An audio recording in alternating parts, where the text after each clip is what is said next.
आपने TV on किया और देश के प्राइम मिनिस्टर बोलते हैं फ्यूल कम यूज़ करो, फॉरेन ट्रैवल अवॉइड करो और 1 साल तक गोल्ड मत खरीदो। गोल्ड, वही गोल्ड जो हर इंडियन फैमिली जनरेशन से सेफ इन्वेस्टमेंट मानता आया है। शादी हो, इमरजेंसी हो, फ्यूचर सिक्योरिटी हो, इंडियन हाउसहोल्ड्स के लिए गोल्ड सिर्फ ज्वेलरी नहीं है, इमोशन है, ट्रस्ट है, सेफ्टी है, राइट। तो फिर अचानक गवर्नमेंट ने ऐसा क्यों बोला? क्या सिर्फ फ्यूल प्राइसेस बढ़ने की वजह से, या फिर इसके पीछे कुछ और बड़ा चल रहा है? तो जब मैंने इस पूरी सिचुएशन को बिटकॉइन, ब्लॉकचेन, डिजिटल रुपये और ग्लोबल इकोनॉमी के साथ कनेक्ट किया, तब मुझे रियलाइज हुआ कि हम शायद एक बहुत बड़े फाइनेंशियल ट्रांजिशन के बीच में खड़े हैं। एक ऐसा ट्रांजिशन जहां दुनिया डिसाइड कर रही है फ्यूचर में ट्रस्ट किस पर होगा, फिजिकल गोल्ड पर, गवर्नमेंट मनी पर या डिसेंट्रलाइज्ड डिजिटल एसेट्स पर। Welcome to blockchain Gurukul. आज हम सिर्फ एक स्पीच डिस्कस नहीं करेंगे, हम डिकोड करेंगे कि मोदी जी के इस स्टेटमेंट का कनेक्शन इंडिया की इकोनॉमी, ब्लॉकचेन, बिटकॉइन और फ्यूचर फाइनेंशियल सिस्टम्स के साथ कैसे हो सकता है। तो सबसे पहले सिंपल लैंग्वेज में समझते हैं कि प्रॉब्लम एग्जैक्टली है क्या। देखो, इंडिया अपना ज़्यादातर क्रूड ऑयल बाहर से इंपोर्ट करता है और जब ग्लोबल टेंशन्स बढ़ते हैं, स्पेशली ऑयल प्रोड्यूसिंग रीजन्स में, तो फ्यूल प्राइसेस ऊपर चले जाते हैं। अब फ्यूल महंगा होने का इम्पैक्ट सिर्फ पेट्रोल पंप तक लिमिटेड नहीं रहता। ट्रांसपोर्ट महंगा, फूड महंगा, डिलीवरी महंगी, यहाँ तक कि डेली लाइफ भी महंगी हो जाती है और स्लोली पूरी इकोनॉमी प्रेशर फील करती है। तो अब दूसरी साइड देखो, गोल्ड। इंडिया दुनिया के सबसे बड़े गोल्ड बायर्स में से एक है। हर साल बहुत सारा पैसा गोल्ड इंपोर्ट्स में बाहर जाता है और अनसर्टेनिटी के टाइम लोग और ज़्यादा गोल्ड खरीदना शुरू कर देते हैं क्योंकि लोगों को लगता है गोल्ड सेफ है। इसीलिए मोदी जी ने फ्यूल और गोल्ड दोनों का मेंशन एक साथ किया। और ये सिर्फ सेविंग की एडवाइस नहीं है, ये इकोनॉमी को स्टेबल रखने की बात है। लेकिन यहाँ से स्टोरी और इंटरेस्टिंग हो जाती है क्योंकि हिस्ट्री में जब भी अनसर्टेनिटी आई है, लोग हमेशा ऐसी चीज़ ढूंढते हैं जिसे कोई कंट्रोल ना कर सके।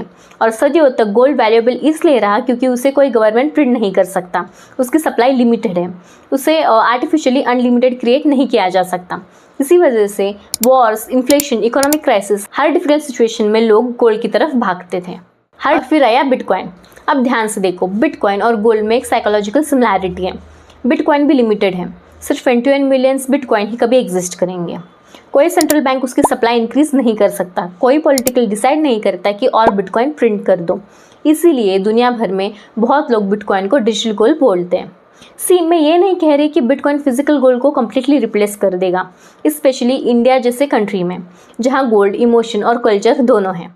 लेकिन एक चीज़ क्लियर है, दोनों एसेट्स एक ही ह्यूमन फेयर से पावरफुल बने, fear of losing trust in centralised systems. अब एक सेकंड के लिए इमेजिन करो, अगर फ्यूचर में कभी कोई सीरियस जियोपॉलिटिकल क्राइसिस हो या लोगों को सडनली कंट्री छोड़नी पड़े, तो क्या कोई अपना पूरा गोल्ड इजीली कैरी कर सकता है? गोल्ड चेन्स, कॉइन्स, बार्स कितना ले जाओगे, कैसे प्रोटेक्ट करोगे, बॉर्डर्स पर क्या होगा? लेकिन डिजिटल एसेट्स ने एक कम्प्लीटली नया कंसेप्ट इंट्रोड्यूस किया। बिटकॉइन फिजिकल लोकेशन से टाइट नहीं है। अगर सिक्योरली होल्ड किया गया हो तो थ्योरेटिकली उसे दुनिया की किसी भी कोने में एक्सेस किया जा सकता है। और इसी वजह से मॉडर्न वर्ल्ड में डिसेंट्रलाइज्ड डिजिटल एसेट्स फ्रीडम और प्रोबेबिलिटी की डिस्कशन में इंपॉर्टेंट होते जा रहे हैं। अब यहाँ एक और इंटरेस्टिंग चीज़ आती है, CBDC, that is central bank digital currency. India already अपने डिजिटल रूपी प्रोजेक्ट पर काम कर रही है और बहुत लोग कंफ्यूज हो जाते हैं कि CBDC और क्रिप्टो सेम चीज़ है, लेकिन नहीं। बिटकॉइन सेंट्रलाइज्ड है और CBDC government control digital currency है। तो अब सवाल आता है कि गवर्नमेंट्स डिजिटल करेंसीज बना क्यों रही है? तो ये इसलिए क्योंकि डिजिटल सिस्टम्स फास्टर होते हैं, ट्रैकेबल होते हैं, इफिशिएंट होते हैं और प्रोग्रामेबल भी बन सकते हैं। और यहीं पर ब्लॉकचेन टेक्नोलॉजी पावरफुल बन जाती है। हर ब्लॉकचेन का पर्पस बिटकॉइन जैसा डिसेंट्रलाइज होना नहीं होता। कुछ ब्लॉकचेन सिस्टम्स ट्रांसपेरेंसी और ऑटोमेशन के लिए भी यूज़ होते हैं और इसी थिंकिंग को ग्लोबल लेवल पर पॉपुलर बनाया इथेरियम ने स्मार्ट कॉन्ट्रैक्ट्स इंट्रोड्यूस किए, मतलब फाइनेंशियल सिस्टम्स ऑटोमेटेड हो सकते हैं। इमेजिन करो, automatic subsidies, transparent government records, digital identity systems, tokenised real world assets और फास्ट सेटलमेंट्स, सब ब्लॉकचेन बेस्ड इंफ्रास्ट्रक्चर पर। अब जब आप इन सब चीज़ों को कनेक्ट करते हो, fuel conservation, gold imports, digital payments, UPI growth, digital rupee, blockchain adoptions, तो स्लोली एक बिगर पिक्चर दिखने लगती है। शायद दुनिया एक नए फाइनेंशियल ईरा की तरफ मूव कर रही है और ऑनेस्टली इंडिया इस रेस में बहुत स्ट्रॉन्ग पोजीशन में है क्योंकि India already massive digital payment adopt कर चुकी है, UPI को मेन स्ट्रीम बना चुकी है, ह्यूज डेवलपर्स कम्युनिटी रखता है और ब्लॉकचेन टैलेंट रैपिडली ग्रो हो रहा है। इसीलिए अगर फ्यूचर में blockchain based systems main stream बनते हैं तो इंडिया दुनिया के बिगेस्ट डिजिटल इकोनॉमीज में से एक बन सकता है।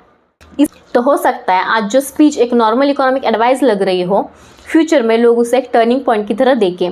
एक ऐसा मोमेंट जब कंट्री स्लोली रीथिंक करना शुरू कर रही थी कि मनी क्या होना चाहिए और ट्रस्ट कहाँ होना चाहिए और फ्यूचर फाइनेंशियल सिस्टम कैसा होना चाहिए।